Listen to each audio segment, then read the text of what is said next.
Hello guys, this is Krishna and welcome back to my channel. This is part 16 of practical questions series in React. If you have not watched my practical questions series, you can go back to my channel and watch them. So in this video we are going to see the practical example of use memo hook in a React application. So basically by using this use memo hook we can optimize the performance of our application. It will allow us to store the result of our previous function calls, which can be helpful to optimize the performance. For this series, I have created a project called React2, and you can access this code in the GitHub URL link. I have given this link in the description. Now I am going to create a new folder called part 16 where I am going to write entire code required for part 16, and I am going to create a file in this part 16 called part16.js, and inside this I am going to create a functional component, and I will return div with part 16, and I will export this as a default function.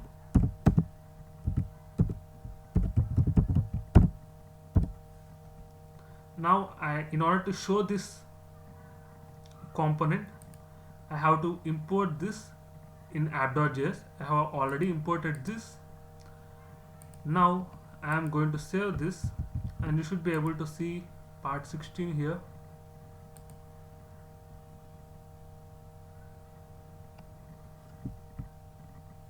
So we will be able to render this. Now I am going to create two buttons.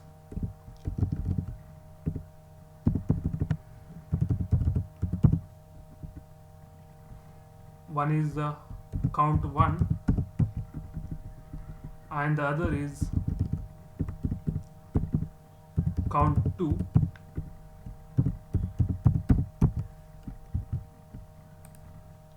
And to store the counts, I am going to create two variables called count1, and to set that count1 equal to, I am going to store this by using useState. First we have to import this useState from React. I will import useState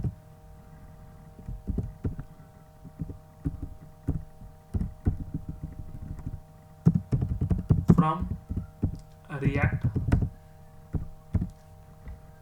We can also import React as well, and I will take another variable for second count and count2 equal to useState of 0. Now once user clicks on this button, onClick event will be fired, which will call a function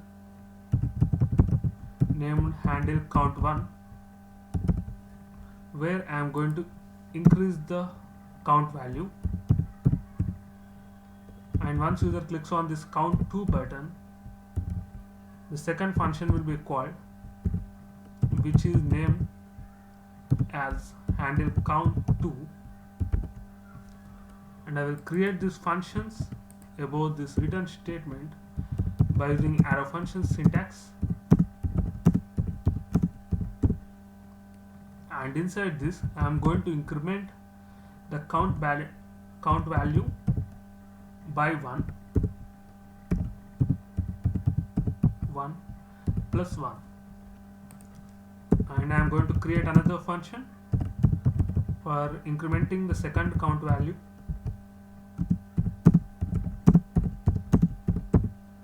Set count2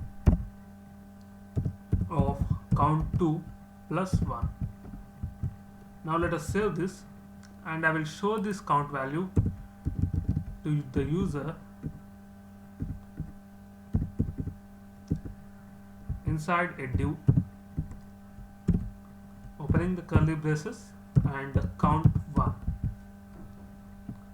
Now I'm going to take another div to show count 2 value to the user. Let us save this. Now once user clicks on this count 1 will be incremented and count 2 will be incremented based on user click on count 2. So it got saved successfully. Now we got two counters, one is for count 1 and count 2. If user clicks on this, this will be incremented, and if user clicks on count 2, the below one will be incremented. Now I want to show if the count value is even, I want to show it as true, and if it is odd, I want to show it as false. For this, I am going to create a function called isTrue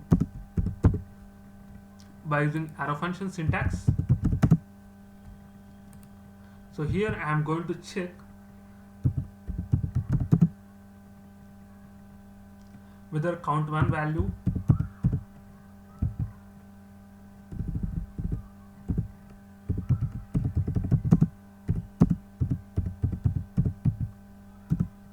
divided by 2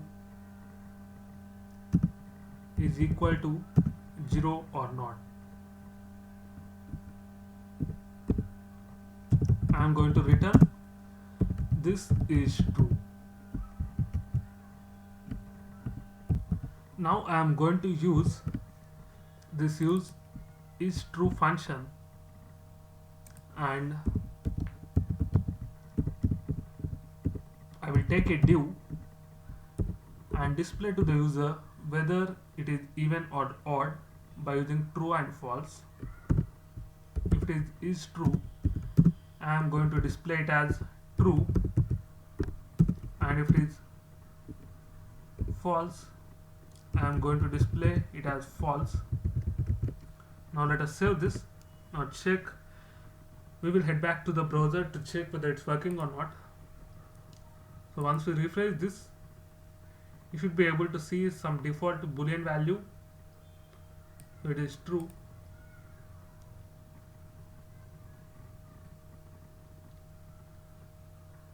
So once user clicks on this count 1, it will become false. If it is 2, then it will become true, like this. So if we click on this count 2, we will not see that. Now what I am going to do is, I am going to introduce some delay in this calculation part,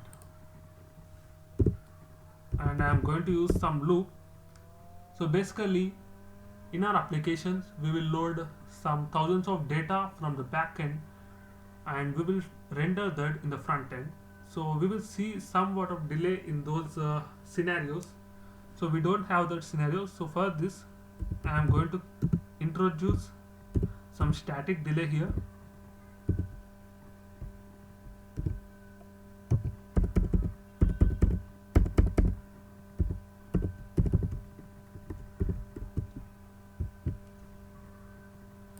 And I am going to save this.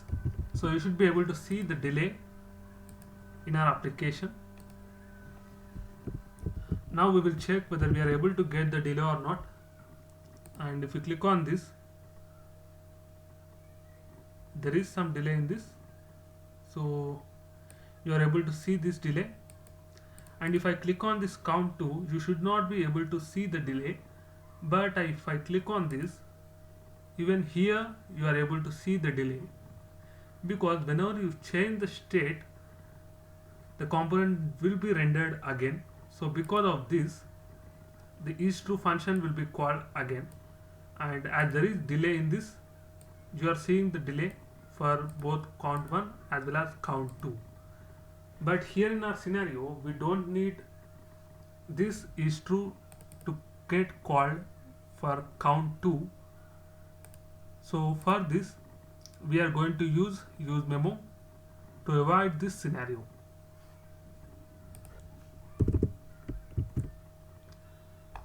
and here I am going to import use memo,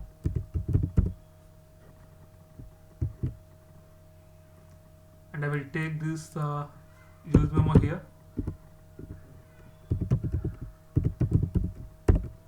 Inside the use memo, I am going to copy this entire function and paste here.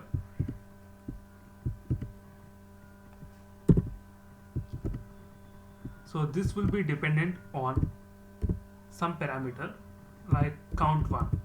So only when the count1 value will be changed, this use memo calculation should be done.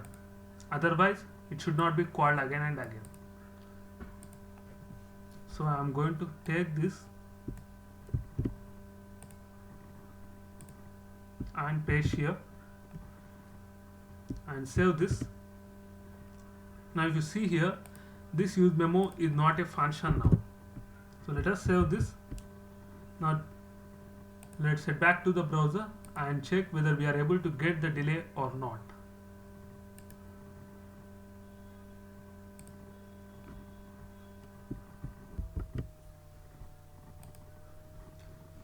So if I refresh this, you should be able to see the delay only for count 1 and not for count 2. So what's happening here is it will take the previous function calls result and it will utilize it for the other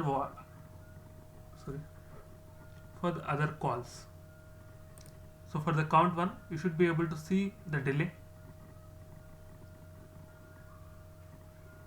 and for the count 2, you should not be able to see any delay like this. So in this way, you can use memo to optimize the performance of your code or application. And if you like this video, please like, share and subscribe to my channel, and thank you.